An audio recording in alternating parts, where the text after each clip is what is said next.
오늘 말씀은 에스겔서 42장 말씀입니다. 에스겔서 42장의 말씀을 저희 한 목소리로 합독하도록 하겠습니다. 그가 나를 데리고 밖으로 나가 북쪽 뜰로 가서 두 방에 이르니 그 두 방의 하나는 골방 앞 뜰을 향하였고 다른 하나는 북쪽 건물을 향하였는데 그 방들의 자리의 길이는 100척이요 너비는 50척이며 그 문은 북쪽을 향하였고 그 방 3층에 화랑들이 있는데 한 방의 회랑은 20척 되는 안뜰과 마주대하였고 다른 한 방은 회랑을 바깥뜰 박석 깔린 곳과 마주대하였으며 그 두 방 사이에 통한 길이 있어 너비는 10척이요 길이는 100척이며 그 문들은 북쪽을 향하였으며 그 위층의 방은 가장 좁으니 이는 회랑들로 말미암아 아래층과 가운데 층보다 위층이 더 줄어짐이라. 그 방은 3층인데도 뜰에 기둥 같은 기둥이 없으므로 그 위층이 아래층과 가운데층보다 더욱 좁아짐이더라. 그 한 방의 바깥담 곧 뜰의 담과 마주대한 담의 길이는 신척이니 바깥뜰로 향한 방의 길이는 신척이며 성전 앞을 향한 방은 100척이며 이 방들 아래에 동쪽에서 들어가는 통행구가 있으니 곧 바깥뜰에서 들어가는 통행구더라. 남쪽 골방뜰 맞은 쪽과 남쪽 건물 맞은 쪽에도 방 둘이 있는데 그 두 방 사이에 길이 있고 그 방들의 모양은 북쪽 방 같고 그 길이와 너비도 같으며 그 출입구와 문도 그와 같으며 이 남쪽 방에 출입하는 문이 있는데 담 동쪽 길 어귀에 있더라. 그가 내게 이르되 좌우 골방 뜰 앞 곧 북쪽과 남쪽에 있는 방들은 거룩한 방이라. 여호와를 가까이 하는 제사장들이 지성물을 거기에서 먹을 것이며 지성물 곧 소제와 속죄제와 속건제의 제물을 거기에 둘 것이니 이는 거룩한 곳이라. 제사장의 의복은 거룩함으로 제사장이 성소에 들어갔다가 나올 때에 바로 바깥뜰로 가지 못하고 수종드는 그 의복을 그 방에 두고 다른 옷을 입고 백성의 뜰로 나갈 것이니라 하더라. 그가 안에 있는 성전 측량하기를 마친 후에 나를 데리고 동쪽을 향한 문의 길로 나가서 사방 담을 측량하는데 그가 측량하는 장대 곧 그 장대로 동쪽을 측량하니 500척이요 그 장대로 북쪽을 측량하니 500척이요 그 장대로 남쪽을 측량하니 500척이요 서쪽으로 돌이켜 그 장대로 측량하니 500척이라. 그가 이같이 그 사방을 측량하니 그 사방 담 안마당의 길이가 500척이며 너비가 500척이라. 그 담은 거룩한 것과 속된 것을 구별하는 것이더라. 아멘. 네, 이제 성전의 바깥쪽과 성소 그 안쪽이었던 성소와 지성소에 대한 환상을 보고 그 다음에 이제 오늘은 에스겔을 데리고 바깥쪽으로 나옵니다. 그리고 북쪽과 남쪽에 있는 다른 건물, 별채와도 같은 그 건물, 제사장들이 사용하는 그 건물에 대한 것들을 이렇게 보여줍니다. 이 제사장들의 방에 대한 얘기는 이미 우리가 40장 44절부터 46절까지 이미 한번 언급되었던 내용입니다. 그 방들을 보면 한쪽에 사는 제사장들은 성전을 지키고 또 한쪽에 사는 제사장들은 그 제사를 주관하던 그 제사장들이 그 방을 사용하도록 그렇게 했습니다. 그 방들을 오늘 본문에 보면 거룩한 방이라고 부르고 그리고 거기에서 식사를 하고 제물도 두고 그리고 이 제사장들 이 제사를 드릴 때 입었던 옷들을 바로 입고 밖으로 나가지 못하고 거기에서 갈아입게 하고 이렇게 밖으로 나가도록 그렇게 했습니다. 그리고 나서 15절부터 20절까지는 이제 그 성전 측량하기를 마친 후에 이 성전을 둘러싸고 있는 담을 측량하는 것을 보여주는데 이 길이도 500척이고 두께도 500척이다라고 이렇게 표현을 합니다.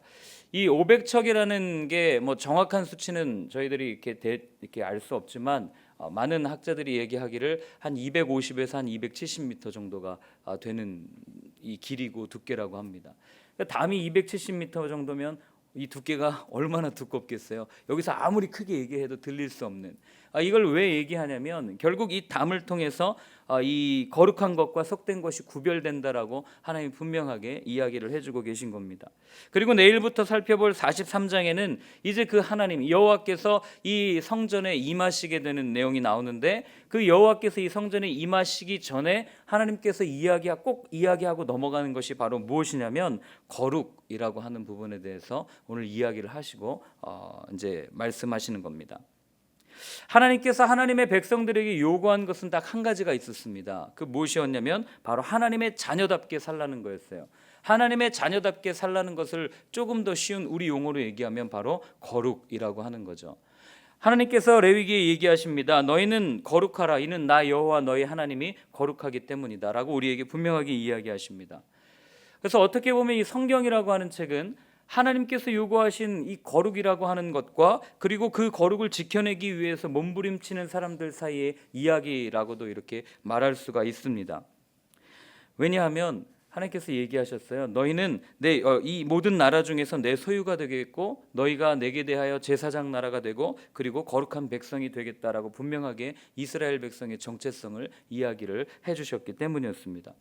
그래서 모세오경을 비롯한 많은 이 모든 성경에서 이스라엘 백성들이 거룩한 삶을 살지 않을 때는 하나님께서는 그들 가운데 진노하셨고 그리고 때로는 그들 가운데 벌을 주시기도 하고 또 때로는 다그치시기도 하고 또 때로는 그들이 끊임없이 그 거룩의 길을 걸어갈 수 있도록 하나님께서 열어주시는 것들을 보게 됩니다.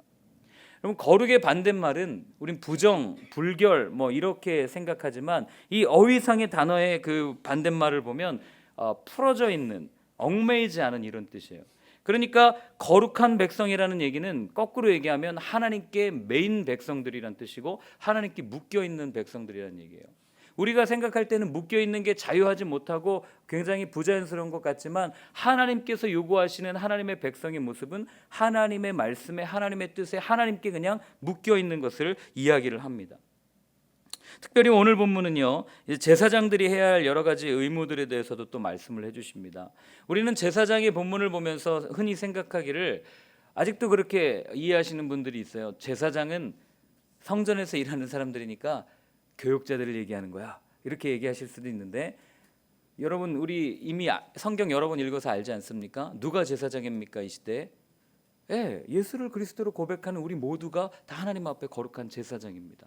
믿으십니까? 그렇기 때문에 오늘 본문은 우리 모두에게, 오늘날 이렇게 하나님 앞에 나와 예배 드리는 우리 모두에게 주시는 하나님의 말씀이라고 하는 사실입니다. 우리는 거룩하면요 이렇게 오해를 합니다. 성과 속을 구분하는 것, 선을 긋는 것, 편을 나누는 것, 이렇게 생각을 해요. 구별하는 것, 이렇게 오해합니다. 사실 이게 우리가 가지고 있는 거룩에 대한 개념이에요. 세상과는 다르고 우리는 뭔가 다른 이 사람들과는 달라야 하고 이렇게 선을 긋는 개념이 거룩이라는 개념이죠. 그래서 시작된 게 종교 전쟁이었고 종교 재판을 통한 마녀 사냥이었습니다. 오늘날도 마찬가지입니다. 우리는 거룩합니다. 그러나 세상은 거룩하지 않습니다. 그래서 우리는 우리끼리 모여 거룩한 공동체를 만들어가는 것이 구별이고 거룩한 삶이라고 생각을 합니다.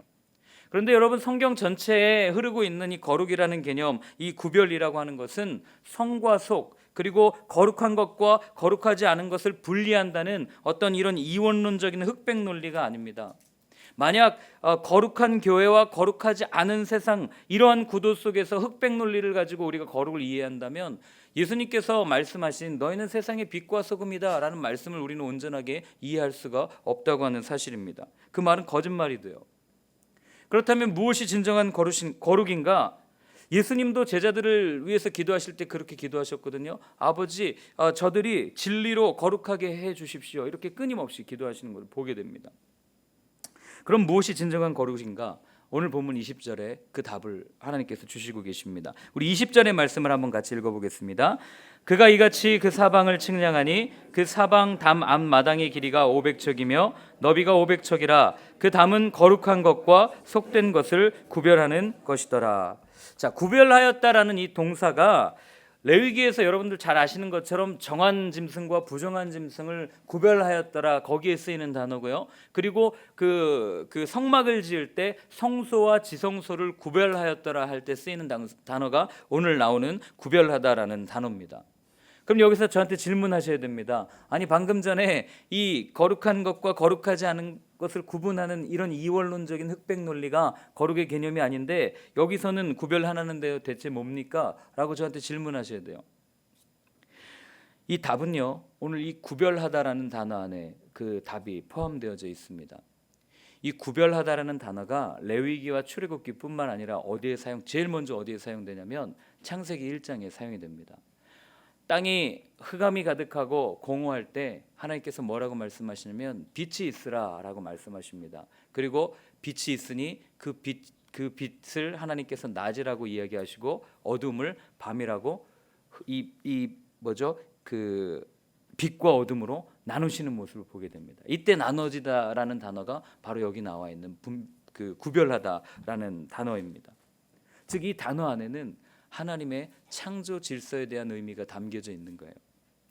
혼돈 속에서 말씀을 통하여 빛과 어둠을 나누시고 질서를 만드셨다는 그것이 구별되었다는 의미예요. 그래서 우리가 거룩하게 구별되었다는 의미는 성과 속을 구분하고 분리한다는 이원론적인 흑백 논리가 아니라 혼돈 가운데 있는 그 세상에 나아가서 하나님께서 만드신 하나님의 질서를 가지고 세상을 만들어 나가고 하나님의 창조된 그 목적대로 살아가는 것, 이게 구별이라고 하는 정확한 의미라고 하는 것입니다. 하나님은 우리를 그렇게 구별하셨어요. 어린 양의 보혈로, 십자가의 보혈로 우리를 구별하여 주셨습니다. 어둠 속에, 죄 속에 죽어갈 수밖에 없는 우리에게 하나님은 하나님의 구원이라는 하나님의 질서를 우리에게 허락해 주셨고, 그리고 하나님께서 만드신 창조의 목적대로 우리를 살아가도록 그렇게 우리를 불러주셨습니다. 이게 유월절 사건 아니겠어요? 애굽 속에서, 세상의 가치관 속에서, 세상의 가치관에 함몰되어 살아가는 그들을 하나님께서 불러내실 때 어린 양의 보혈로 그 문지방에 바르게 하시고, 그 문지방을 바른 그 집은 하나님께서 패스오버, 뛰어넘으신 거잖아요. 그렇게 불러주신 거죠. 그래서 애굽으로부터 출애굽시킨 사건이 유월절 사건이에요. 그래서 우리는 오늘날 우리 성도라고 할 때 어떤 겁니까? 구별하여 세상 속에서 불러낸 무리, 그거를 성도라고 우리는 표현을 합니다. 얘네들 내 백성이야, 건들지 마, 내 거야, 이런 의미를 하나님께서 내포하고 있는 거죠. 세상 속에 함몰되어 살아가는 것이 아니라, 세상의 가치관 속에서 살아가는 것이 아니라, 내가 만든 대로, 나의 창조의 목적대로 내 백성이야, 내가 이끌어갈 거야 라는 하나님의 사인이 거기에 들어있는 거죠. 그렇기 때문에 구별은, 거룩은 분리가 아니라 회복과 위로의 메시지로 우리가 볼 수 있는 거죠. 그렇기 때문에 여러분, 우리가 진정 거룩한 삶을 살기 위해서는 우리가 그 세상을 바라볼 때, 세상은 추해, 세상은 악해. 물론 세상은 악하고 당연히 죄 가운데 있습니다. 그러나 우리가 그렇게 단정짓고 거룩한 우리들끼리 모여서 예배하고 우리들끼리 우리만의 리그를 만드는 것이 아니라, 여러분, 우리가 정말 복음을 들고 나가야 되는 거죠. 우리가 정말 회복시켜야 되는 거예요. 세상에 나가서 하나님께서 만드신 창조의 섭리대로, 창조의 질서대로 섭리시키는 것, 이게 거룩한 사람들이 해 나가야 될 삶의 모습이라고 하는 겁니다. 이건 제가 지어낸 얘기가 아니에요. 레위기 19장에 보면요, 한번 펴보겠습니다. 레위기 19장에 보면 하나님께서 이렇게 말씀해 주십니다.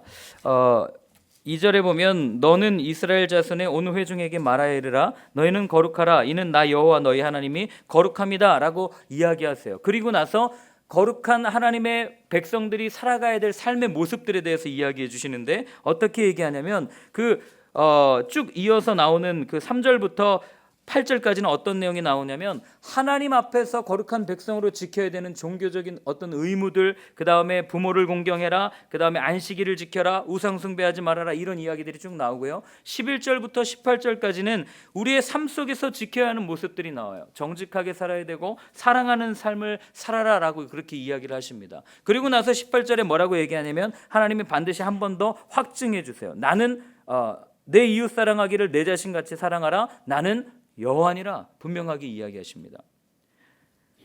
즉, 거룩을 말씀하시는 요지가 뭐냐면, 하나님이 두 가지를 얘기하는 거예요. 먼저는 하나님을 사랑해라, 그리고 내 이웃을 내 몸과 같이 사랑하는 삶을 살아라. 이게 거룩한 삶이다 라고 하나님께서 분명하게 이야기해 주시는 겁니다. 여러분, 이웃을 사랑한다는 것이 무엇입니까? 우리가 진짜 사랑하면요, 생명을 내어줍니다. 그렇지 않겠어요? 그렇기 때문에 우리가 정말 이웃을 사랑하고 우리가 옆에 있는 사람을 사랑한다면, 정말 세상 속에 나아가 죽어가는 그들에게 생명 되신 예수 그리스도를 증거하고 나 홀로 교회되는 것이 아니라, 우리 정말 거룩한 교회로 함께 지어져 가기 위해서 나아가서 그들에게 예수님을 증거하는 삶, 이게 진정으로 거룩한 삶의 모습이다라고 하는 겁니다. 예수님의 삶의 모습을 보십시오. 예수님은 삶 자체가 거룩하시지 않았어요? 하나님이셨으니까 거룩하셨겠죠. 그런데 그런 예수님이요, 거룩했던 바리새인들과 거룩했던 사두개인들과 거룩했던 종교인들에게만 가가지고 내가 너희들을 부르러 왔다라고 이야기하시지 않았어요. 예수님은 어떻게 하십니까? 우리가 볼 때 도저히 다가갈 수 없는 부정한 사람들한테 다가갑니다. 그들에게 다가가서 하나님 나라가 도래했음을 이야기하시고 그들의 아픈 마음을 싸매주시고, 그리고 누구든지 주님을 간절히 찾는 자에게 다가가셔서 주님은 나타내 주셨어요. 그래서 사람들은 그에게 뭐라고 얘기하냐면, 그런 예수님을 향해서 세리와 창녀의 친구고 먹고 마시기를 탐하는 자다, 이렇게 표현을 합니다. 세상 사람들의 눈으로 볼 때는 말도 안 되는 얘기고 거룩해 보이지도 않아요. 그러나 예수님은 거룩한 삶을 사셨습니다. 왜요? 진정으로 그들을 사랑했고 진정으로 그들에게 하나님 나라 그 사랑의 복음을 증거해 주셨기 때문에 그렇습니다. 거룩한 사람은요, 방 안에 앉아서 성경책을 펴고 돌을 닦는 사람이 아닙니다. 진정 거룩한 사람은 회복시키는 사람이에요. 생명을 주는 사람입니다. 나가서 예수 그리스도의 복음을 증거하는 사람이 진정 거룩한 삶을 살아가는 사람입니다. 생명을 살리기 위해서 내 자신을 다 태워 소멸시키는 사람, 정말 죽어가는 그 영혼들을 바라보면서 안타까워서 어쩔 줄 몰라서 가서 그 한 영혼 살리고자 나아가 생명 되신 예수 그리스도를 증거하는 사람, 그런 사람이 진정 거룩한 삶을 살아가는 사람입니다. 예수님이 그러하셨거든요. 그래서 우리의 삶의 목적은 행복이어서는 안 됩니다. 우리의 삶의 목적이 건강한 삶이어서는 안 돼요. 우리의 삶의 목적이 부를 추구하는 삶이어서는 안 됩니다.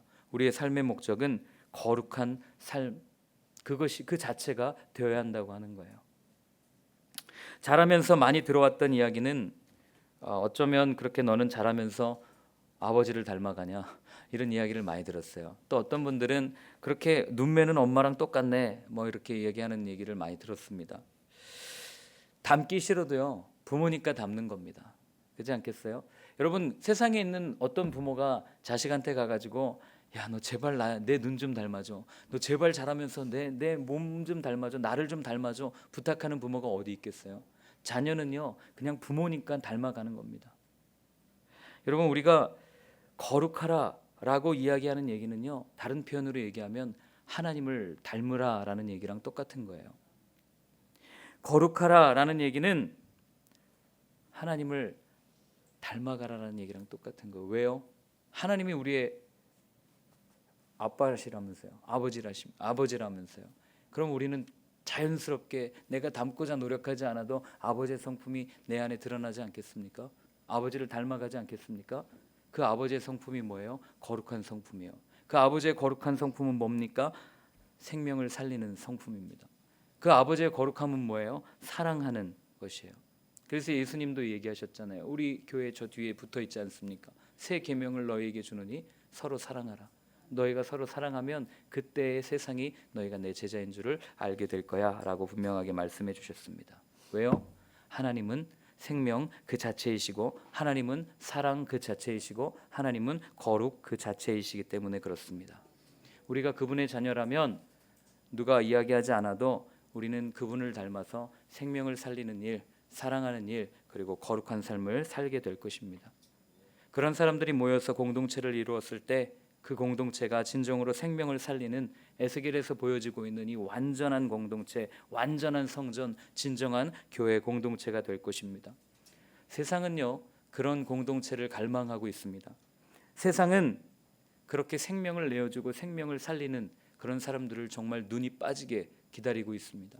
세상에 많은 사람들이 오늘날 교회를 욕하고 교회를 비난하는 이유가 뭔지 아십니까? 교회에 생명이 있기 때문에 그렇습니다. 그리고 그들이 정말 그런 교회의 모습, 그런 주님을 따라가는 그리스도인들을 정말 갈망하고 있기 때문에 그렇습니다. 여러분, 세상이 비난한다고 너무 그들을 이렇게 어려워하지 않게 되길 바랍니다. 우리가 정말, 우리 베이직교회가 정말 진정 사랑을 전하고 생명을 전하고 예수를 전하는 그런 진정한 하나님을 닮은 공동체가 된다면 세상은 우리를 바라보고 희망을 볼 것이고, 세상은 우리를 바라보고 하나님을 바라보게 될 것입니다. 그런 공동체가, 그런 거룩한 자녀로 사는 우리 공동체가 우리 베이직교회가 되었으면 좋겠습니다.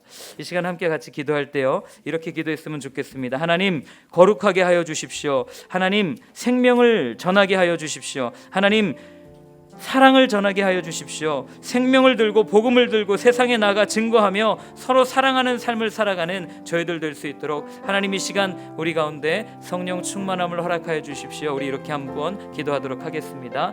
하나님 아버지, 오늘 에스겔 성전의 말씀을 통하여 또한 우리가 거룩에 대해서 함께 나누었습니다. 하나님 아버지, 거룩은 책상에 앉아서 성경을 읽고 하나님 내가 깨끗해지고 내가 앉아있는 것이 아니라 정말 진정한 거룩은 예수님께서 보여주셨듯이 그 사랑을 들고 그 복음을 들고 생명을 들고 저 길거리에 나아가 죽어가는 자들에게 생명을 전하는 것, 정말 죽어가는 이들에게 하나님 나라를 전하는 것, 그것이 거룩한 삶임을 우리 주님께서 보여주셨습니다. 주님, 내가 그 길을 걸어가기를 원합니다. 주님, 그렇게 생명을 전하고 아버지 그렇게 사랑을 전하는 삶을 살아가는 거룩한 삶을 살아가는 저희 모두가 되어줄 수 있도록 하나님 아버지 도와주시옵소서.